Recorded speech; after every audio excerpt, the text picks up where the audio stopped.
The first time Liam noticed her, it was in the crowded lecture hall on a rainy Monday morning.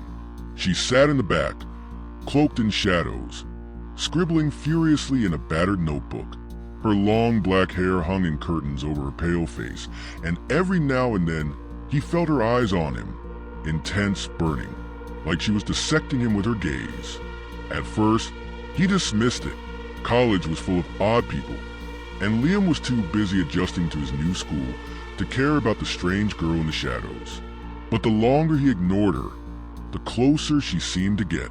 He'd spot her in unexpected places. The library, the campus cafe, even outside his dorm window late at night.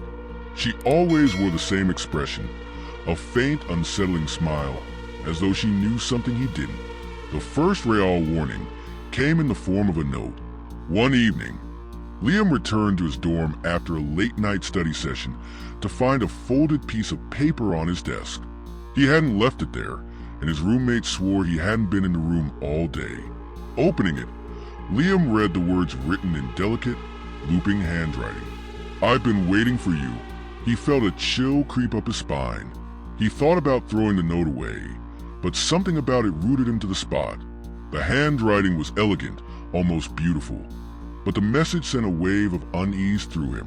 Who had written it? And how had they gotten into his room? The next few days passed uneventfully, and Liam began to convince himself it was just a prank. But then late one night, he heard tapping on his window. His dorm was on the 3rd floor, and there was no balcony. Slowly, heart pounding, he pulled back the curtain. She was there. Her face was pressed against the glass. Her lips stretched into that same faint smile. Her dark eyes locked onto his unblinking. He stumbled back, his chest tightening in panic. By the time he found the courage to look again, she was gone. Liam tried to report the incident, but the campus security brushed it off. No one believed the girl could have climbed 3 stories to stare into his window. Even Dylan teased him about it. "Dude, maybe she's just a really intense fan," he joked. But Liam couldn't laugh. The image of her face against the glass haunted him. The next morning, Liam found another note. This one was taped to his laptop screen. "You can't hide from me." That night, Liam locked his door, bolted his window, and tried to convince himself he was safe. But sleep didn't come easily. Every creak of the building, every rustle of wind outside made his heart race. At some point, exhaustion overtook him, and he drifted into a restless sleep. He woke to the sound of his name. Liam. It was soft, almost melodic, but it filled the room like a whisper carried on the wind. His eyes snapped open and his breath caught in his throat. She was sitting at the foot of his bed. Her black hair hung like a veil around her pale, expressionless face. Her hands rested delicately in her lap, but her eyes were full of something dark, something hungry. "I've been waiting for so long," she whispered, tilting her head. "Why won't you notice me?" Liam scrambled backward, his mind racing. He fumbled for his phone, but she moved faster than he thought possible. In an instant, she was inches from his face, her cold breath brushing against his skin. "You can't leave me," she hissed, her voice no longer soft. It was sharp, venomous. "We're meant to be together." Liam did the only thing he could think of. He screamed. The sound seemed to startle her, and for a moment she faltered. Seizing the opportunity, he bolted from the room, not stopping until he reached the safety of the campus security office. When they returned to his dorm, she was gone. There was no sign she had ever been there, no notes, no hair, no evidence at all. The officers exchanged skeptical glances, and Liam could tell they didn't believe him, but he knew what he saw. Over the next few days, Liam lived in a state of constant fear. He avoided being alone, kept his doors and windows locked, and tried to go about his life as normally as possible. But she was always there, just out of sight, lurking in the corners of his vision. One evening, as the sun dipped below the horizon, Liam decided he couldn't take it anymore. He packed a bag and prepared to leave campus, hoping distance would free him from her grasp. But she was waiting for him.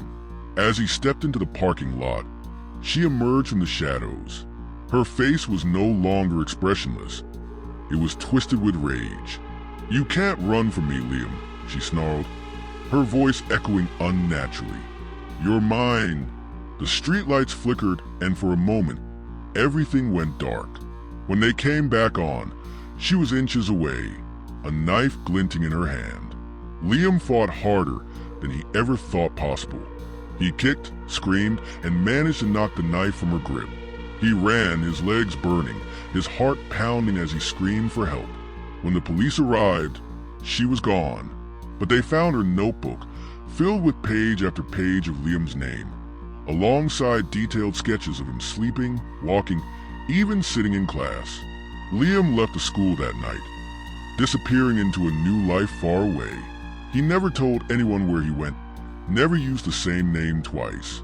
But sometimes, in the quiet hours of the night, he still feels her eyes on him, still hears her whisper his name in the dark, and he knows she's still out there, waiting. Liam's new life was carefully constructed. He moved to a small, remote town where no one would know him, taking a job at a local hardware store and renting a modest cabin on the edge of the forest. He kept his head down, avoided making close friends, and changed his phone number twice. For a while, it seemed to work. The shadow of her presence faded, and Liam allowed himself to hope that he had escaped. But the nightmares never left. Every night, he dreamed of her. Sometimes she was standing at the foot of his bed, her black hair swaying like a curtain in an invisible wind.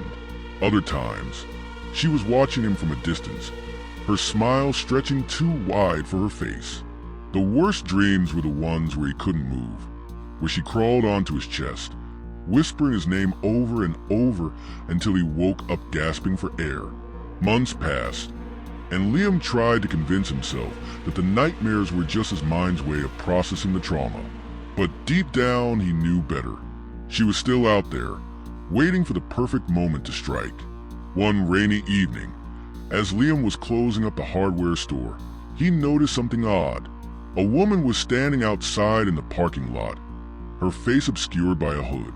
At first, he thought she was a customer, but she made no move to approach. She just stood there, motionless, watching him. Liam's chest tightened. He tried to tell himself it wasn't her, it couldn't be her. But when he locked the door and glanced back, she was gone. That night, the unease gnawed at him. He double-checked the locks on his doors and windows, pulled the curtains shut, and even slid a heavy dresser in front of the front door. Yet no matter how many precautions he took, he couldn't shake the feeling that he was being watched. Around midnight, the power went out. The cabin was plunged into total darkness, save for the faint light of the moon filtering through the trees. Liam's heart raced as he fumbled for a flashlight. When he finally found it, the beam cut through the darkness, revealing the empty living room. And then he heard it, a faint tapping sound coming from the bedroom. "No," he whispered, his voice trembling. "Not again." He wanted to run, to flee into the night, but his legs felt rooted to the floor. Slowly, with the flashlight shaking in his hand, he crept toward the bedroom. The tapping grew louder, more insistent, until it was almost deafening. When he reached the door, he froze. The air was heavy, suffocating, and every instinct screamed at him to turn back. But he couldn't. With a trembling hand, he pushed the door open.